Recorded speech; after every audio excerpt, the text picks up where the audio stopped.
오늘 안디옥 교인들처럼 이제 진정한 성령의 그리스도인이 되었으면 좋겠습니다.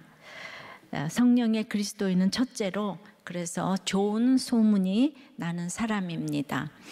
22절이에요. 예루살렘 교회가 이 사람들의 소문을 듣고 바나바를 안디옥까지 보내니, 지금으로 보면 안디옥 교회가 부자이고 스펙도 좋은 지역인데, 무명의 성도가 안디옥에 주 예수를 전파해서 교회가 세워졌다는 소문이 예루살렘 교회에 들렸어요. 원문에는 듣고가 먼저 나오는데요. 직역하면 교회의 귀들에 소문, 이 말이 들렸다가 됩니다. 그러니까 예루살렘 교회보다는 그 교회를 구성하는 성도, 개개인들이 안디옥 교회에 대한 소문에 매우 큰 관심을 가지고 들었음을 강조합니다. 어떤 교회가 부흥한다 그러면 그 교인들이 관심이 참 많은 것 같아요. 사람 사이에서 소문보다 빠른 것은 없다고 하죠. 고대 그리스의 신희극의 작가 메난드로스는 남의 일에 대해서 짓거리는 것만큼 통쾌한 것은 없다고 했습니다. 내가 원하든 원하지 않든, 또 악한 사람, 선한 사람, 또 시끄러운 사람, 조용한 사람, 모두 소문은 나게 되어 있습니다. 특히 성도는 세상에서 소문나기 가장 좋은 대상이에요. 왜냐하면 고린도전서 4장 9절에 내가 생각하건대 하나님이 사도인 우리를 죽이기로 작정된 자같이 끄트머리에 두셨음에 우리는 세계 곧 천사와 사람에게 구경거리가 되었노라처럼, 이 성도인 우리를 죽이기로 작정한 것 같이 구경거리가 되게 하셨다고 합니다. 때문에 내가 예수를 믿는다고 하는 그 순간부터 세계와 천사와 사람들에게 구경거리가 되는 것을 알아야 합니다. 그러니까 내가 예수 믿으면서 혼자서 굴 속에 들어가서 살 수는 없는 삶이에요. 내가 예수 믿으면서도 나는 소문나는 거 하나도 안 두려워. 나는 혹은 나는 사람이 싫어. 나는 혼자가 좋아. 라고 한다면, 거기도 다 소문이 납니다. 어떻게 소문이 날까요? 성도라고 할 수 없어요. 그렇다면 이왕 구경거리로 살아간다면 좋은 구경거리가 되어야 하지 않겠습니까? 그러면 조롱도 받을 수 있죠. 그런데 시간이 지나면 결국 좋은 소문이 됩니다. 사도행전 2장 47절에 보면 예루살렘 교회 성도들은 성령의 공동체에서 모이기를 힘쓰고 떡을 떼니 온 백성에게 칭송을 받았다고 했어요. 로마 교회 성도들도 얼마나 믿음이 좋은지 너희 믿음이 온 세상에 전파됨이로다 했습니다. 좋은 소문이 나니 구원받는 사람을 날마다 더하게 하셨다고 했습니다. 그래서 좋은 소문은 중요합니다. 사람도 늘 좋은 소문이 나는 사람이 있고 분쟁의 소문이 나는 사람도 있어요. 교회도 마찬가지고 나라도 마찬가지입니다. 근데 이 세상에서 좋은 구경거리가 그렇게 또 이렇게 좋은 소문일 수도 아닐 수도 사실 있어요. 그러나 우리의 좋은 소문이 세상에서는 좋은 소문이 아닐 수가 또 많이 있어요. 그러나 시간이 지나면 진리는 세상에서도 결국 좋은 소문이 나게 되어 있습니다. 이제 결국 이 세상에서 가장 좋은 소문은 예수 잘 믿는 소문입니다. 그 예루살렘 교인들도 사도행전 1장 8절에 땅끝까지 이르러 내 증인이 되리라, 이 명령을 알고 있기 때문에 그들은 땅끝까지 못 갔잖아요. 근데 안디옥에 복음이 전파됐다는 소문에 그냥 너무 놀라 불었어요. 놀란 것 같아요. 물론 예루살렘 교회는 이미 베드로를 통한 경험으로 이방인에 대한 유대인의 그 편협함을 이제 버리긴 했죠. 그래서 이제 안디옥 교회는 좋은 소문이 나서 좋은 소문에 걸맞게 가장 좋은 소문의 주인공 바나바를 보냈어요. 파송을 했습니다. 위로의 아들, 권면의 아들이라는 그의 별명에서도 알 수 있듯이 그는 구브로 태생의 레위인이었죠. 무명의 성도 중에 바로 이 바나바와 동향인 구브로 출신도 있었죠. 바나바는 출중한 교사, 선교사였고 바울의 동력자로서 이제 초대교회의 아주 중심 인물이었어요. 또 구레네 사람 중에는 억지로 십자가 지고 갔던 그 구레네 시몬도 있었죠. 그러니까 그 무명의 성도 이들은 자신들이 생각하기에도 사도 베드로 앞에서 안디옥 교회 개척 공신에 자기들 이름을 올리기가 정말 그 황송했을 것 같아요. 이게 저절로 남들이 보기에도 겸손한 자리가 참 겸손을 유지하기가 쉬운 것 같아요. 바나바와 같은 고향 구브로 사람도 있었고, 그래서 바나바가 이곳에 간 것은 아주 정말 알맞은 파송이었던 것 같습니다. 예루살렘 교회도 믿음 안에서 형제를 사랑하고 걱정하는 마음을 담아 바나바를 파송했습니다. 제가 이제 베드로가 안 되는 것이 있었다고 했지만 예루살렘 교회를 지키는 것은 아주 큰 역할이었습니다. 적용해 보세요. 여러분은 가장 좋은 소문의 주인공이 예수 잘 믿는 소문이라는 것을 인정하십니까? 그래서 좋은 구경거리가 되고 있습니까? 성령의 그리스도인은 두 번째, 믿음과 삶이 일치되는 사람입니다. 23절에요. 그가 이르러 하나님의 은혜를 보고 기뻐하여 모든 사람에게 굳건한 마음으로 주와 함께 머물러 있으라 권하니, 바나바가 이제 가서 보니까 사도들이 전하지도 않고 이 무명의 성도들이 전했는데도 하나님의 은혜가 나타난 거예요. 하나님의 은혜라면 같은 성령이니까 무조건 기뻐해야 하는 것이 맞죠. 그런데 모든 사역자들이 다른 사역자에게 은혜 받으면 이제 별로 좋아하지 않는다고 하죠. 뭐 저도 마찬가지겠지만, 그래서 저 또한 천국 가기 전에 제가 전하지 않아도 어디서나 나타나는 하나님의 은혜를 보고 정말 기뻐할 수 있으면 좋겠습니다. 바나바는 부자이고 또 마음도 좋은데 어찌 이렇게 믿음이 좋은지요. 예, 다 절대치의 고난이 있죠. 바나바도 일단 스데반의 일로 핍박이 일어나서 다들 흩어졌잖아요. 그러니까 이 소수로서 뼈저린 아픔의 고난을 겪고 있지요. 예. 그래서 동일한 은혜구나, 안디옥이나 이곳이나 동일한 은혜구나를 분별해서 이제 막 기뻐했을 것입니다. 그들이 은혜 가운데 있어도 굳건한 마음으로 주와 함께 머물러 있으라, 이 고난이는 그 미완료로 지속적으로 반복해서 권고했다는 말입니다.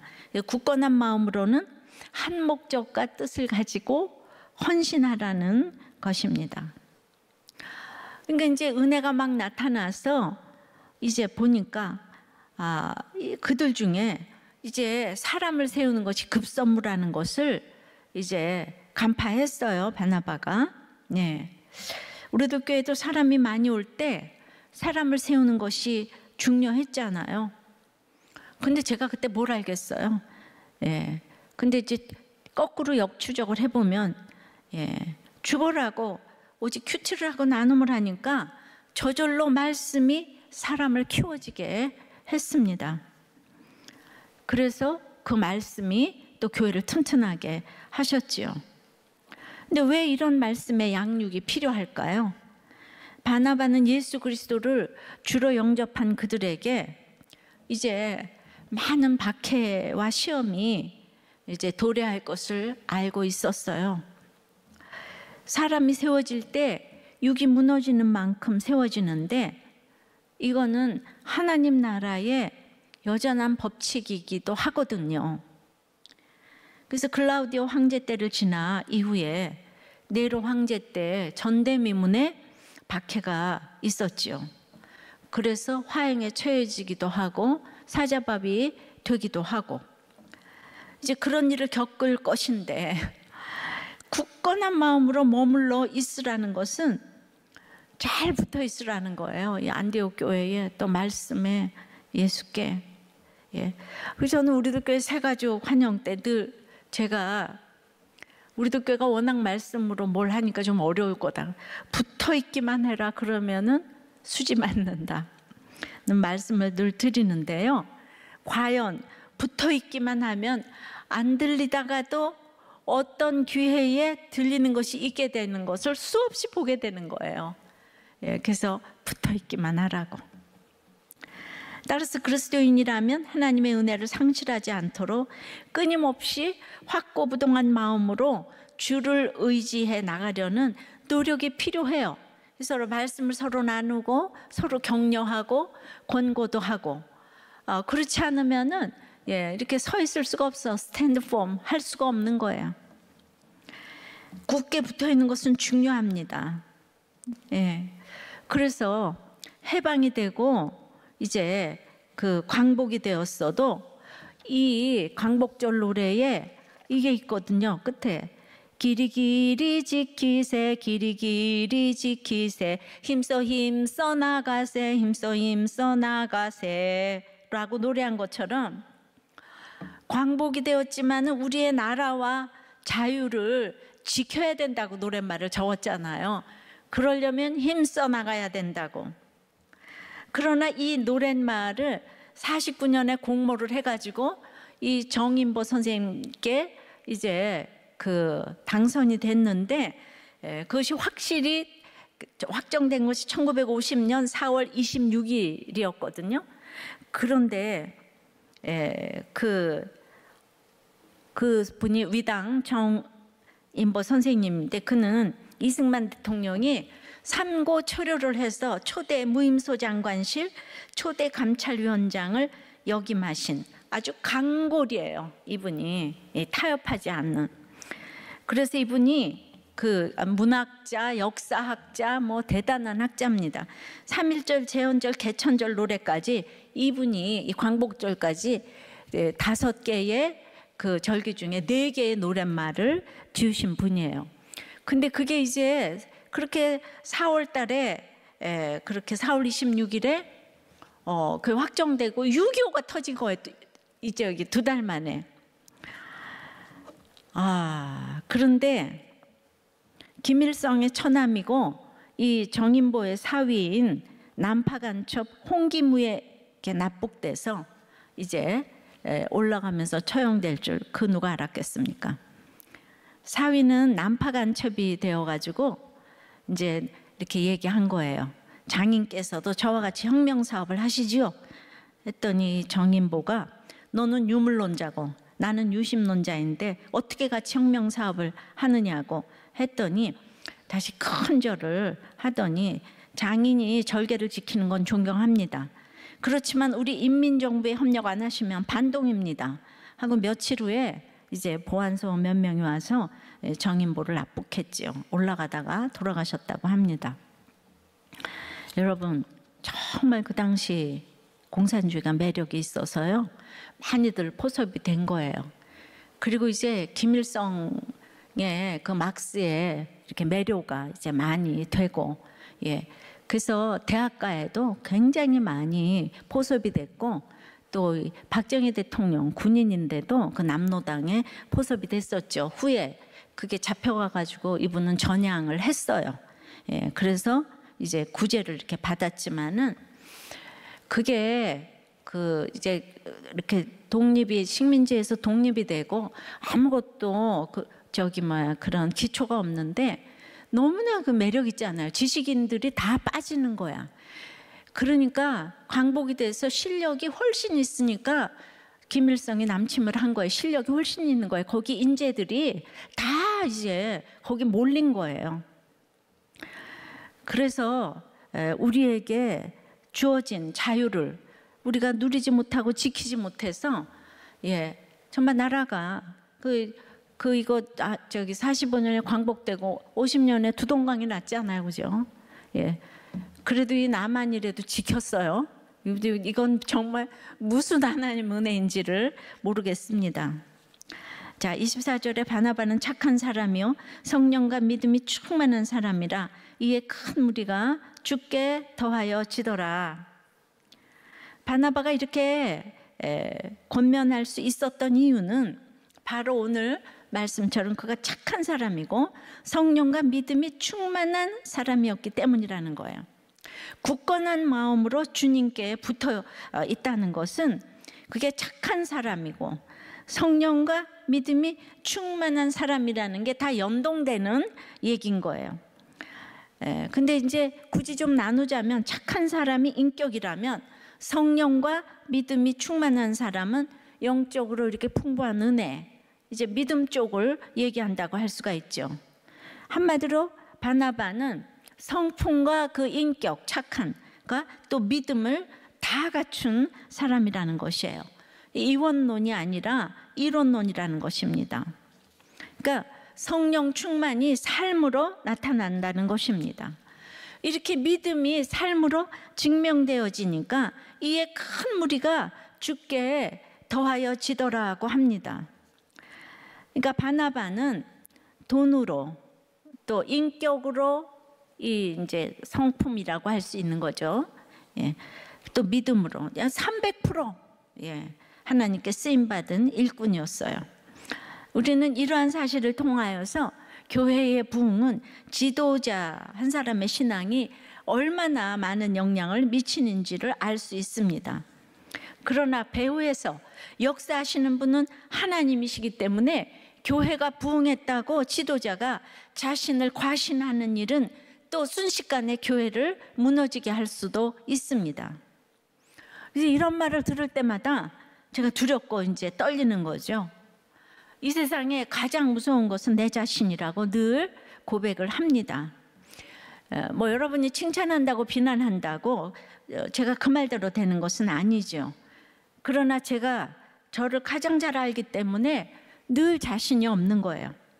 저는 알다시피 늘 제 주제를 알아서 형편없다고 늘 고백을 하면서 왔습니다.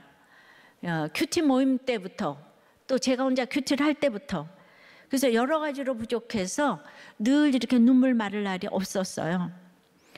그런데다가 이제 저의 SGL 큐티 간증부터 이제 모든 큐티 간증이 너무 생소해서 듣도 보도 못한 간증을 하니까 어디 가나 이제 인정을 안 하려는 분위기에 많이 직면이 제가 됐어요.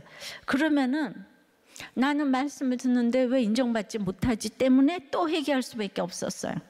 그러니 제가 어떻게 목회할 생각을 내겠어요. 엄두도 못 내는 일이죠. 다 아실 것입니다. 몇십 년을 보신 분도 있으니까. 그런데 이상하게 큰 무리가 주께 더해지게 되었어요. 너무 이상하잖아요. 그러니까 제가 만약에 교회를 위해서 목회를 위해서 부흥을 원했다면 절대로 그런 설교 할 수가 없죠. 왜냐하면 우리 그런 설교 하는 그런 분들이 하나도 안 계셨고 저는 목회를 하려고 큐티를 한 게 아니니까.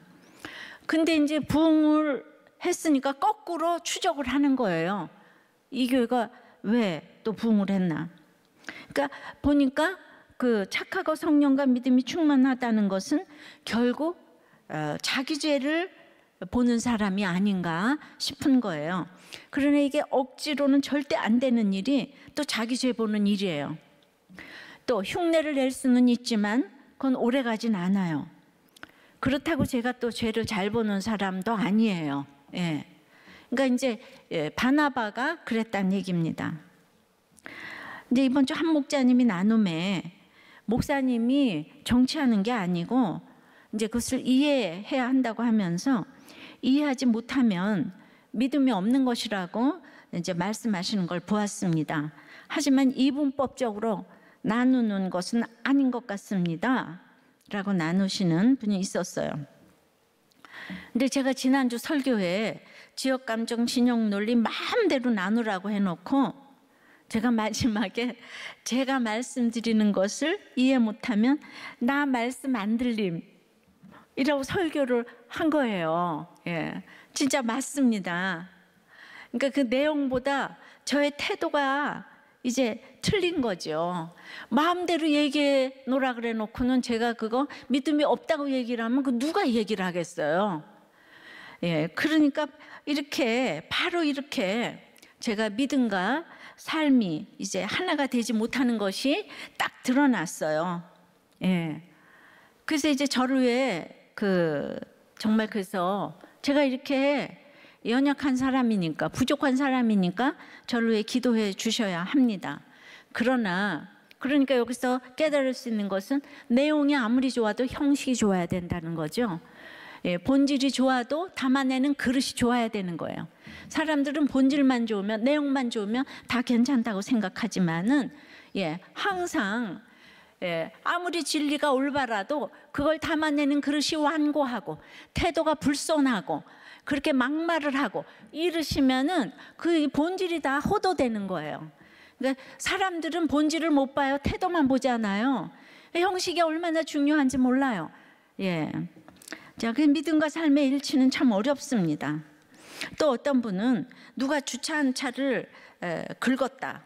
고치러 갔는데 아들이 얼마 전 설교 나왔던 전도사님이 돈 받지 않고 큐티책을 줬다는 얘기를 하면서 우리도 돈 받지 말고 큐티책을 주시자고 아버지한테 이렇게 얘기를 했는데 이 목자님이 난 그렇게 못해. 그러면서 애들이 안 듣는 것 같아도 목사님 설교를 다 듣는다는 것이 감사했대요. 예. 나는 말씀을 매번 잘 듣지만은 적용을 이렇게 잘 못하고 있다고. 여러분, 그러니까 아이들이 믿음이 없어도 듣는 게 중요하고 적용은 애들이 먼저 한다 이거예요. 감동이 없어도 애들은 전 온몸으로 듣기 때문에, 예, 그래서 큐페온, 예, 여기 다 보내시라고요. 아셨죠? 예, 어린이 주일학교 적용해 보세요. 여러분은 착하다는 소리를 듣습니까? 성령과 믿음이 충만하다는 소리를 듣습니까? 둘 다 듣습니까? 둘 다 못 듣습니까? 이건 쉽게 맨날 우리가 말하는 성품입니까? 믿음입니까? 뭐 이제 이런 얘기라고 볼 수 있죠. 성령의 그리스도인 세 번째는 오직 복음 때문에 동역자를 분별합니다. 바나바의 이러한 훌륭한 인격이 결정적으로 나타나고 있는 것이 25절 6절이에요. 25절이에요. 바나바가 사울을 찾으러 다소에 가서 이제 사울을 찾다는 애써 찾다라는 뜻이고요. 바나바의 마음이 얼마나 간절했는지, 예, 그런 잘 드러나 있는 이렇게 단어를 썼어요. 그래서 바나바는 직접 사울을 찾으러 거리가 멀리 떨어져 있음에도 불구하고 다소까지 갔습니다. 자, 우리는 이제 사울이 굉장히 오래된 것 같죠. 9장에 나왔는데 이제 11장 하는데 어찌나 설교를 많이 했는지 너무 그냥 사울이 그냥 멀리 예. 그 똑똑한 사울이 교회를 잔멸하다가 다메섹에서 정오에 회심 후에 이제 3년 동안 아라비아로 피난 갔었어요. 예. 그리고 이제 예루살렘에 돌아왔는데 여전히 헬라파 유대인들이 사울을 죽이려고 했어요. 믿지를 못하고.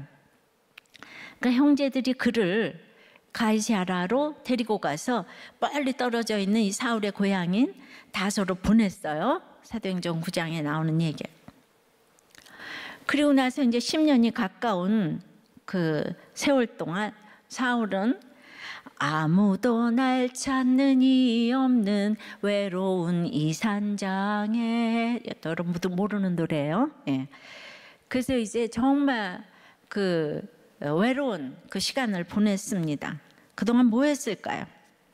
스펙하면 따라올 자가 없고 또 출신해도 따라올 자가 없는 정말 금수저를 넘어 다이아몬드 수저인 사울은 교회까지 열심히 다녀서, 예, 누구 생각나네요. 예. 하나님을 위한 열심으로, 예, 초대교인들을 핍박했습니다. 그 사울은 본인이 총명했던 시절만큼이나 이 낮아짐의 세월이 필요했습니다. 아라비아에 3년 가지고는 모두의 원한이 풀어지지가 않았어요. 이런 일이 우리에게도 많이 일어날 것입니다. 내가 회개하면 상대방이 금세 받아주고 또 달라지지 않지요. 오랫동안 이제 묻혀 있을 만큼 사울의 죄는 컸습니다. 예수 믿는 사람 핍박하면 그만큼의 세월 동안 낮아짐의 훈련이 필요합니다. 바나바는 안디옥의 이방인의 회심으로 지금 이제 왕성하게 교회가 성장하는 이 시점을 위해 사울이 준비된 사람이라고 딱 믿었어요. 그러니까 예루살렘 교회에서는 도저히 사울을 받아들이지 못하는데 완전히 이방인 생짜 안디옥 교인들에게 사울은 꼭 필요한 사람이었고, 그리고 이제 사울에게 드디어 공식적인 사역의 기회가 오게 된 것입니다. 소명은 부르심이 먼저라고 루저처럼 박혀 있는 것 같아도 성령님이 아시고 찾아오십니다. 그러니까 3년을 그렇게 이제 숨어 있다가 와도 죽이려고 하잖아요. 그러니까 우리나라의 그 잘 나가던 유승준 그 가수가 지금 10년이 지나도 못 들어오고 있잖아요. 근데 이해가 되시죠, 그죠? 정말 우리나라 참 무섭긴 해요. 예루살렘 교회가 무섭고, 그래도 이 사울이 이제 알고 딱 짱 박혀 있는 거예요. 그냥 내가 먼저 뭘 하려고 하면 안 되는 거예요. 성령님이 아시고 찾아오실 때까지 뭐든지 기다려야 되는 거예요. 그러니까 이게 하나님 정말 십자가는 지혜고 타이밍이라고 했는데, 우리가 선거를 통해서 모든 의견을 표명했는데 그걸 억지로 뭘 하려고 그러면 안 되잖아요. 그러려고 우리 또 법이 있는 거잖아요. 원칙을 지키는 게 너무 이제 중요하다고 생각이 돼요. 바나바는 자신의 돌봄으로 큰 무리가 죽게 더하여지고 있는 그때 더 잘 가르칠 사람을 찾았다는 것이 착한 사람이라는 것이죠. 그러니까 오직 복음을 위하여 무엇이 유익한가만 생각하는 바나바입니다. 그곳에서 그는 예루살렘 교회로부터 원조를 구하거나 다른 지도자를 찾기 위해 묻지 않았어요. 사울을 찾으러 갔다는 기록만 있잖아요. 그러니까 바나바가 착해서 맨날 남의 말만 잘 듣는 것 같지만은, 이 사람 지금 예루살렘 교회에서 파송을 했잖아요. 그러면 예루살렘 교회 말을 사실 들어야 되잖아요. 근데 예루살렘 교회는 다 지금 사울을 싫어해요. 그런데 바나바가 보기에는 여기 적합한 일꾼이에요. 바나바가 맞았잖아요. 이럴 때가 있는 거예요. 다 맨날 들어야 되지만 그 바나바 경지에 못 이르렀어. 지금 옳고 그름으로 오직 사울을 죽여라 이거밖에 모르기 때문에. 그래서 이렇게 안 물어보고 이렇게 사울을 데려오는 가감한 결단을 할 때도 있어요. 참 어렵지만은 말씀을 통해서 우리가 이렇게 한 절 한 절 분별을 해가야 돼요. 제가 성경을 차례대로 읽는 거는 그 이유예요. 이게 차례대로가 구속사기 때문에. 오직 복음 때문에 자기가 욕심을 내려놓고 복음 때문에 기도하면 하나님이 알려주시는 게 있어요. 얼마나 간절하게, 그러니까 이제 사울이다. 그러니까 얼마나 간절하게 찾았는지 한 200km 떨어진 그곳에 직접 갔어요.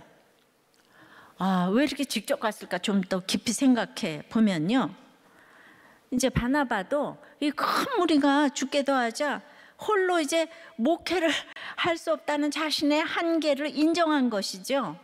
이것이 착한 사람인 거예요. 그래서 바나바는 그리고 이제 그 안디옥 교회가 씨가 보이는 거예요. 그러니까 자기보다 더 훌륭한 목회자로 바울을 이제 초빙하는 거잖아요. 왜냐하면 왜 바울을 택했을까요? 안디옥이 대단한 학문의 도시, 뭐 여러 가지 뭐 철학의 도시고, 또 그러니까 그들을 위해서는 이제 이 변증을 할 수 있는 이런 사역자가 좀 필요하다고 봤어요. 근데 예루살렘에 흩어진 사람들은 사실 여러 가지로 그들이 보기에 전도까지는 했지만 무시할 만했어요. 가난했죠. 학문도 부족했죠. 그러니까 이때 사울이 딱 생각난 거예요, 바나바가. 예, 그러니까 왜 사울을 이렇게 이제 예루살렘 교회에 소개한 사람도 바나바잖아요. 이게 바나바가 이렇게 이제 언제나 주를 위해서 이렇게 하려고 하니까 이게 사람을 분별을 잘하는 거, 오직 복음을 위해서. 사람들이 보기에는 스데반을 죽인 전과자 같은 사울 아니에요? 너무 무섭고 교회를 잔멸하던 그를 생각하면 그냥 두 번 다시 보고 싶지 않은 사람이 바로 이 사울인 거예요. 그래서 아까도 말했지만 헬라파 유대인들은 3년이 지나서 아라비아에서 돌아온 그 사람을 죽이려고 해서 그냥 도망갔잖아요, 지금 사울이. 그러니까 바나바가 오직 복음만 생각하니까 사울을 이제 알아볼 수 있었지요.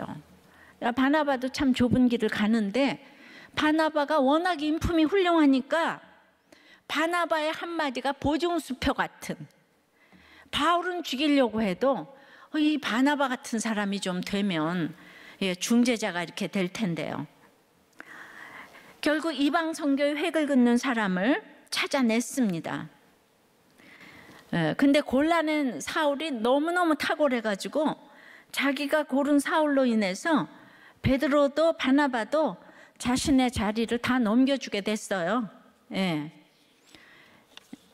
그래서 이제 여기가 11장인데 13장부터 이제 베드로도 사라지고, 그죠? 바나바도 이제 한 번만 더 나오고 완전히 바울에게 자리를 넘겨줬어요.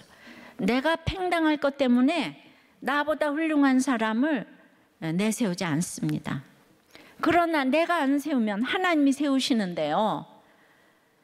이거 눈 가리고 아웅하는 거 아니겠습니까?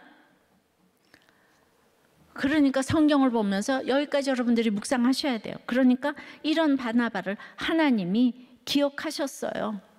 읽기만 해도 바나바가 훌륭해요. 그가 착하고 믿음과 성령이 괜히 충만한 것이 아니죠. 여러분들, 사울이 너무너무 바울이 돼서 엄청난 선교에 참 정말 저기지만은 선교의 아버지지만은 사울에게는 여러분이 기억하는 대로 착하다는 수식이 있나요? 사울에게는 착하다는 수식은 생각이 안 나요. 물론 사울도 믿음과 성령이 충만하죠. 뭐 대단합니다. 인간이 다 죄인이에요. 바나바처럼 오직 복음을 위하여 동역자를 분별해야 하는데요.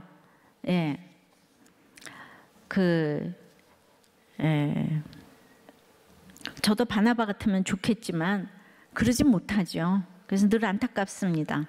명실공히 바나바는 자신보다 탁월한 지도자를 소개했어요. 그래서 자기는 사라졌어요. 이것이 바나바의 가장 탁월함이라고 생각합니다. 탁월함 중에 가장 톱을 꼽으라면 이 사울을 추천한 것이라고 생각해요. 저도 이런 탁월함을 주시라고 기도합니다. 사울의 탁월함은, 이 사울이 대단히 탁월하잖아요. 그는 수많은 고난으로 이어집니다. 사울은 태생이 자기 고향이제 유대인에게는 배신자고 또 이 기독교인들에게는 잔멸자인 거예요. 아무에게도 인정받지 못하는 상황에서 주님이 만나 주셨기 때문에 그 길을 갔지요. 그 많은 고난을 사람으로서는 감당할 수 없지만 이제 스데반 사건만 생각하면 어떤 것도 견딜 수 있었을 것이라 생각합니다. 예수께서 하나님 우편에 서신 것을 스데반이 보았어요. 그때 유대인들이 일제히 달려들어 돌로 치는 그 장면에 사울이 있었어요. 스데반은 주여 이 죄를 그들에게 돌리지 마옵소서 했어요. 그러니까 어떤 고난을 받아도 스데반의 그 장면이 생각 안 나겠습니까? 뇌리에 박혀서 수많은 고초를 감당할 수 있었을 것입니다. 지난주 우리 선교사님 말씀이 바울이 얼마나 그 스데반이 있는 천국에 가고 싶었을까를 생각하는데 그것이 이제 저도 이렇게 좀 와서 다가오는 게 있어요. 예. 그 정말 자기가 말이죠. 이 스데반 죽여놓고 내가 선교하면 뭐하나. 정말 나도 스데반이 있는 그 예수 그리스도와 함께 있을 그것이 훨씬 좋지만 너희들 때문에 있다고. 예. 하나님의 세팅은 정말 신묘막측합니다. 이제 26절에 그래서 가서 만남에 이제 사울을 만났어요. 안디옥에 데리고 와서 둘이 교회에 1년간 모여있어 큰 무리를 가르쳤고 제자들이 안디옥에서 다 같이 비로소 그리스도인이라 일컬음을 받게 되었더라. 바나바는 사울을 애써서 찾은 결과 그를 이제 만나게 되었어요. 그리고 안디옥으로 인도를 했습니다. 사울도요. 이 사람이 이제 정말 예루살렘 그 교회에서도 거기서 가장 그냥 빛난 사네드린 공회원이라고 하잖아요. 그러니 예루살렘 교회에서 얼마나 사역을 하고 싶었겠어요. 그래서 아라비아 3년 갔다가 돌아왔잖아요. 그런데 10년이 지나도 그들이 그다지도 무시하는 이방인 교회에서 사역을 하라고 지금 콜이 온 거예요. 그런데 베드로는 지금 이제 다시 딱 생각을 해보니까 베드로는 사울만큼 극적인 체험을 하지 않아서인지 베드로가 이방인에게 얼마나 가기 싫어하는지를 우리는 보았지 않아요.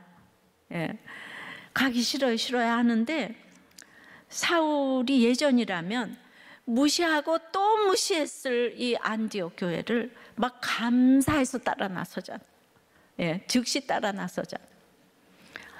나는 못 가요 이러지 않잖아요. 지금 사울이 한마디도 그런 게 없어. 그래서 저는 고난이 사울이 더 많았다고 생각이 돼요. 베드로는 그냥 예수님 만나서 그냥 제자 훈련 받는 게 고난이었어요. 같이 댕기면서 풍랑에 그냥 내려가서 예수님 시험이나 하고 말고 귀나 잘라대고 이제 이러면서 난 예수님을 절대로 부인하지 않는다 이따 소리나 하고. 그러니까 우리 모든 사역자들이 아마 베드로 같지 않을까 싶습니다. 근데 10년이 넘는 시간 동안 밑바닥은 인생을 살아본 그는 그냥 쓰임 받는다는 것만으로도 너무 감사했을 것이.